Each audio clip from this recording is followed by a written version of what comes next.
guys, welcome back.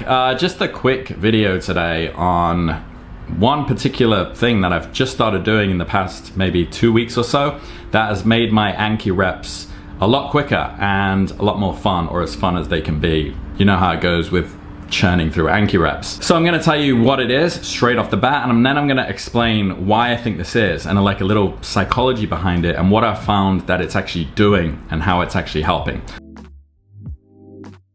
So it's to simply put your new cards last. So whether you're doing 10 words a day, 20 new words a day, put them last and do your reps first. So you can go into your study options or your deck settings, and you just down where it says new reviews, you can have them intermingled with your current reviews, or you can display them last. Now I've got my new cards showing after reviews, and I have my other cards showing after reviews as well. So why have I done this? What do I think it's doing? Well, the brain is susceptible to different forms of fatigue, and some might even call it micro fatigue. And the more of these types of fatigue that you sort of run into in your day-to-day, the more your brain is fatigued. So if you think of your brain as like a fuel gauge, you wake up in the morning, you're at peak, you're at maximum, provided you had a good sleep, and then slowly throughout the day it goes down. Now, one of those fatigues is called decision-making fatigue, and I first heard about decision-making fatigue when someone was talking about, it was either Mark Zuckerberg or Steve Jobs, and someone was asking, why do you wear the same clothes every day? And the response was something to do with decision fatigue. They said they don't want to wake up in the morning and have to think and have to use brain power on like, what am I gonna wear? What am I gonna eat? These things are on autopilot. They open the cupboard, it's black t-shirt and jeans, they put it on, they're ready to go. They don't want to spend brain power thinking about those kinds of things. Some other types of fatigue are persona fatigue. If you are putting on an act too much, you'll find yourself getting tired easy. There's self-judgment fatigue. If you are judging yourself too much, this can also cause you to become tired quicker.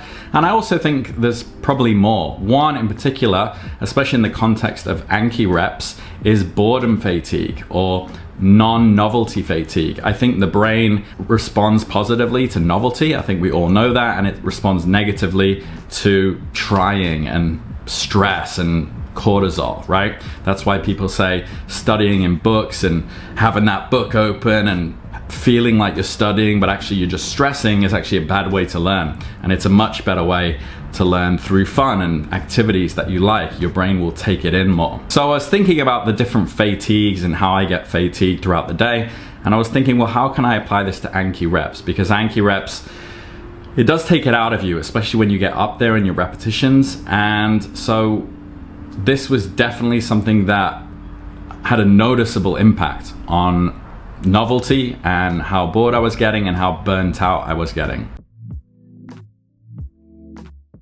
So what I found happens if you do reps this way, as opposed to having new cards dispersed or intermingled with your current reps, I found a few things happen. Number one, first of all, your priorities are straight. You shouldn't really be reviewing new stuff until you've reviewed your reviews, right? I think this is a basic thing, but I've seen a lot of people make that mistake, and they kind of get clogged up with learning new stuff because they think, well, if I learn more and more new stuff, then I'll know more.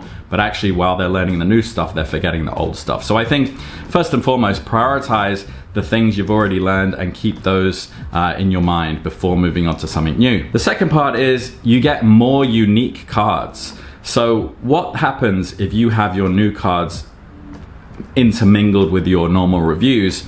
Let's say you start your reps, right? And you've got one old card, a second old card, and then a third is a new card. You're probably gonna get it wrong. So then that goes to the back. And then you'll get a few more other old cards, and then that one will come back. And that one will come back probably about 5 to 7 times. According to psychology, it takes you about 7 times of seeing something to actually commit it to memory. But I find that creates boredom, because while you're going through your mature and your younger cards that you're probably having an easier time with because you've already gotten them right in the past, you're also getting these other cards that are gonna be repeating over and over until you kind of get it right. And I think that sort of, I feel like it's almost using two parts of your brain. One is kind of on autopilot going, yeah, I've seen this before. The mature and young cards, they're a lot easier. And then you get these harder cards, these new cards that are just thrown in amongst that sort of autopilot where you're suddenly trying, you're like, this is a new card, I gotta try and remember it. And I think it it creates boredom, or at least it does for me. That also creates less, I would say, review boredom from that repetition that's happening with those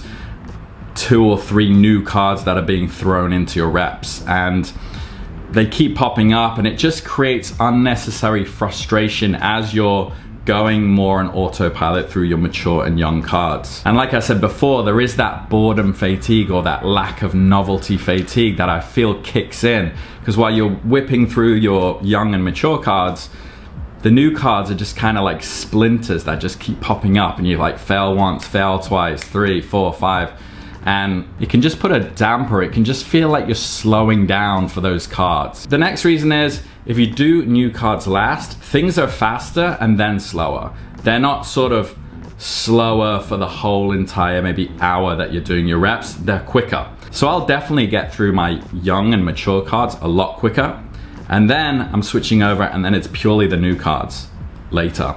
So because I'm getting through these quicker, I just see that number going down faster. And you know, when you're doing reps, you're looking at that number, you're looking like, oh, I'm only down to 150, and then you keep looking at it. You want that number to be going down as quickly as possible.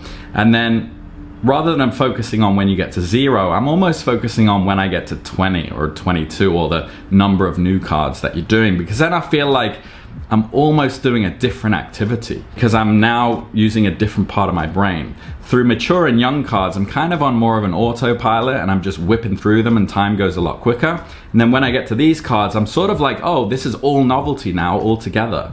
So I have a different, I feel like I'm using my brain differently, because I'm like, okay, these are going to be a bit more difficult, but they're all going to be difficult together, but they're also all going to be new together.